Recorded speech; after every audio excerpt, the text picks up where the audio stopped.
It's November 1st, and the strange side of history awaits. Today, we have a city swallowed by fire and sea, a war that took to the skies, and a train that never made it home. Let's begin. On November 1st, 1755, All Saints' Day, the bells of Lisbon rang out across the city at prayers. Within minutes, those same bells would toll with their own destruction. The morning sun had just risen over the Portugal's capital when the ground began to roar. At 9:40 a.m., the earth split open, streets buckled, church towers swayed as thousands filled the pews for mass. Then came the impossible. Stone cathedrals collapsing mid-prayer, their domes crushing worshippers who moments earlier whispered hymns. People said the city shook like a ship in a storm, and when the shaking finally stopped, the silence was worse. For the silence hid something far deadlier. Minutes later, the sea, which had mysteriously retreated, rushed back with a towering roar. A tsunami surged up the Tagus River, swallowing survivors who'd fled to the docks. As night fell, fire finished what the water and earth had begun. Lisbon burned for days, an inferno lighting the sky so bright that sailors hundreds of miles away had thought dawn had come again. Tens of thousands were gone. Europe's philosophers called it an act that shook both faith and reason. And it was asked, if this is the best of all possible worlds, what then is hell? From the ashes, a new Lisbon rose, engineered to resist the earth itself. Maybe what's most haunting isn't the quake itself, but how it forced people to question everything, science and even faith. The earth moved, and so did the way humanity saw itself.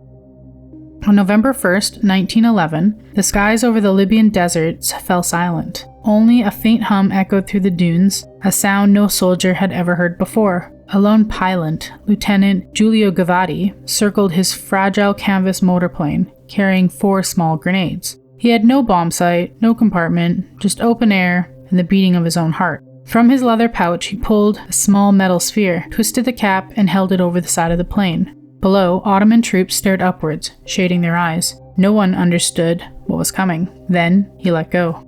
The grenade trembled through the desert air, spinning silently, and then erupted in sand and smoke. Moments later, 3 more followed. It was clumsy, primitive, but it changed everything. First time in human history, death had fallen from the sky. The age of flight had barely begun, and it's already become a weapon. Giulio Gavati returned to the base and calmly wrote in his diary, "I threw a bomb with my own hand. My conscience is clear." But the world would never be the same.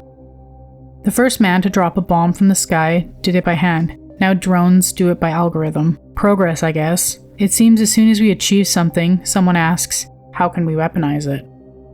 On November 1st, 1918, New York City was already exhausted. The Great War was ending, the Spanish flu was killing thousands, but that evening the city would face something darker. A catastrophe buried beneath its own streets. The Brooklyn Rapid Transit train left the station just after rush hour, packed with hundreds of tired commuters. At the controls was Edward Lucchino, a stand-in motorman with barely 2 hours' experience. The real operators were on strike. As the train entered the shadowed tunnel beneath the Melbourne streets, Lucchino accelerated to make up for lost time. He didn't slow down for the sharp curve ahead, and the screech of steel echoed through the tunnel. The wood cars splintered like matchsticks as they slammed against the concrete walls. Lights burst, sparks danced in the dark, and within seconds, 5 cars were mangled beyond recognition. The tunnel was filled with smoke and dust and silence. Over 100 passengers lay dead, dozens more trapped in the wreck, calling out in the dark. When rescuers finally entered, they said it looked like a battlefield underground. The curve was so sharp and deadly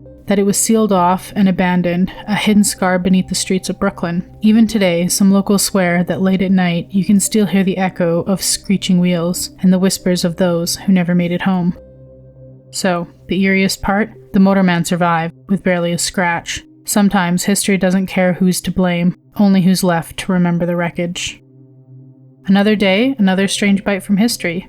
Like, comment, and subscribe. Your next eerie dose is just a day away.